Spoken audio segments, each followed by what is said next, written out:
पर टंगी सास। पंजाबी में कहावत है, सास चंगी होवे या ते दीवार ते टंगी होवे। संगीता की शादी भी एक ऐसे ही घर में होती है जहां उसकी सास दीवार पर टंगी होती है। ससुर और पति शादी के पहले दिन उसे सास के फोटो के सामने ले जाते हैं, जहां ससुर जी कहते हैं, बेटा बेटा संगीता, ये तुम्हारी सास थी, बहुत नेक और भली, लेकिन थोड़ी गुस्सैल थी। गुस्सा आने पर सब तहस नहस कर देती थी, पर अब ये इस दुनिया में नहीं है। हाँ संगीता, माँ होती तो तुम इनकी कोई बात टाल नहीं सकती थी, वरना तो माँ घर में भूचाल ले आती।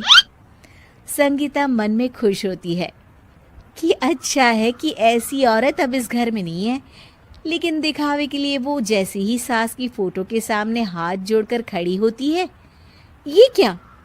सास उसे देखकर मुस्कुराने लगी।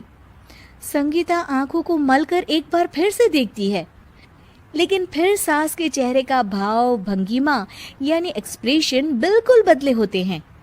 वो अपने पति और ससुर को कहती है, माँ की तस्वीर तो स्माइल कर रही है।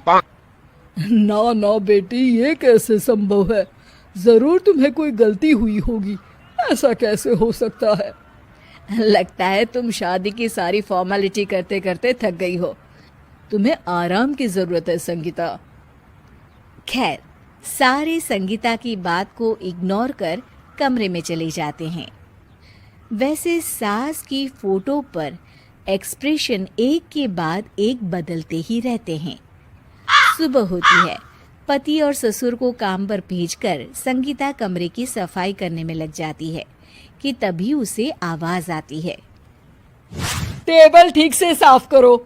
ऐसे भी कोई टेबल साफ करता है? इससे अच्छा तो ये गंदा ही था।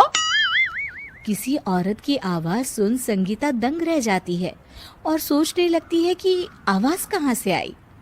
आवाज को नजरअंदाज कर वो फिर से अपना काम करना शुरू करती है, लेकिन इस बार तो आवाज बिल्कुल उसके कान के पास से आती है।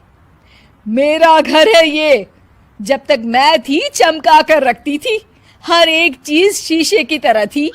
तुम्हें तो ना सफाई आती है ना कुछ पता है। क्यों तुम्हें मेरे घर की जिम्मेदारी दे दी गई है? पता नहीं तुम में मेरे बेटे को क्या दिखाई दिया। मैं होती तो एक से बढ़कर एक लड़कियों की लाइन लगा देती। अब संगीता को समझने में देर नहीं लगी कि ये आवाज किसी और की नहीं बल्कि उसकी सास की है, जो दीवार पर टंगी है। वो उसके पास जाती है और कहती है, नमस्ते सासू माँ, मुझे तो कल ही लग रहा था कि दीवार में कुछ काला है। वो दीवार नहीं, दाल होती है पगली। सही पकड़े हैं सासू माँ।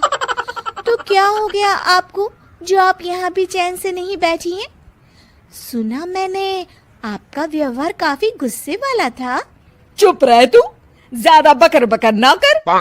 घर का काम करना तो आता नहीं, आई है मुझसे बहस करने। हाँ देखिए सासू माँ, मैं आपसे साफ साफ कह देती हूँ, मुझसे पंगा लेने की कोशिश मत करिएगा।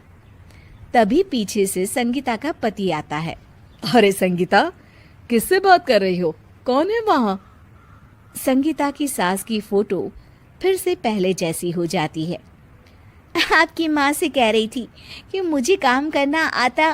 अरे संगीता, माना सास के ताने हर बहू को अच्छे लगते हैं, लेकिन यहाँ तो माँ है ही नहीं, तुम तो फोटो से ही। तुम भी लाजवाब हो संगीता।